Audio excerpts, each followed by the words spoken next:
Choose the model you like on brickmywalls.com. Calculate surface area. Add 5 to 10% to your quantity to cover wastage and cutting on site. Remove wrapping and let planks sit in the environment for about 72 hours.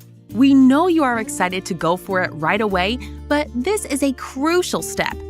Wood is a natural material that will move with changes in moisture and temperature. It is important that material takes its final shape before applying on the wall. Sand the surface with fine sandpaper. Most paints have a bumpy surface on a micro level. These tiny bumps, which can only be seen when observed very closely, reduce the contact area of the self-adhesive tape.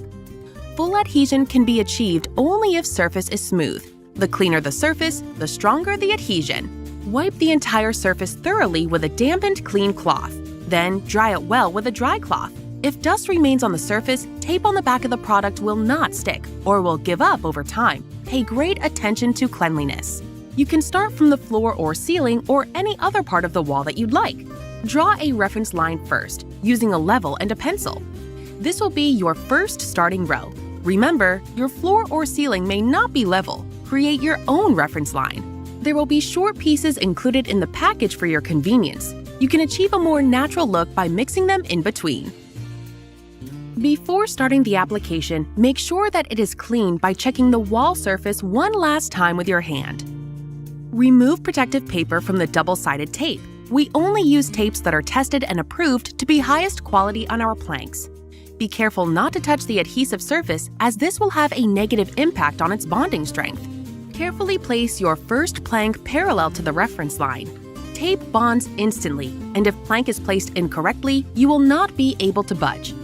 Be careful to get it right the first time. Ensure full adhesion of the tape by pressing on the entire surface with your hand. Then, apply pressure using a J-roller to strengthen the bond. If applying a dark color product on a light color surface, small gaps that occur during application may be noticeable. To avoid this, create a thick line around each piece with a black marker. Let your creativity speak in direction of application, be it horizontal, vertical, or herringbone. Try not to align short joints between rows, so you will have a more natural look. For better blending, use the short pieces that come in the package or shorten the pieces yourself and mix them in. While installing every new piece, bring it at a slight angle to the adjacent piece first, so that you can easily push it into the right position at once. Strengthen adhesion by going over it with J-roller. Continue by creating a thick line around each piece with a wood marker. This will help make any gaps invisible.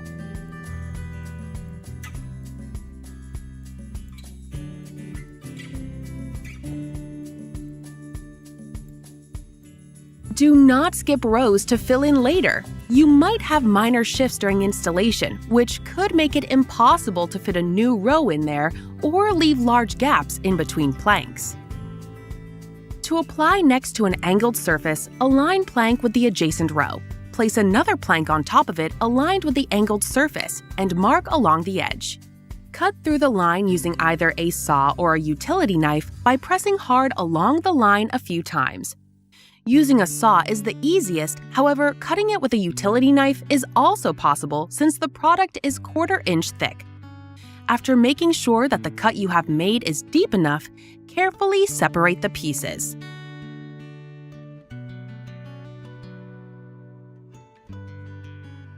In more intricate areas, take out sections of wood as necessary.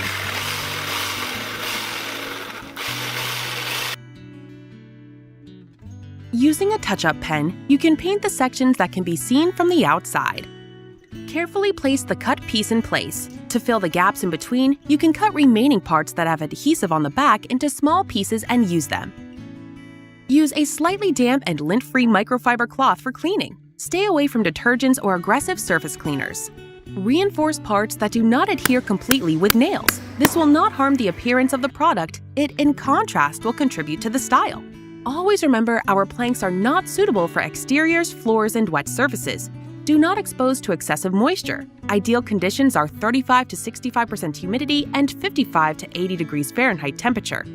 Due to being natural wood, significant humidity and temperature changes can cause movement in planks such as expansion, contraction, and bowing.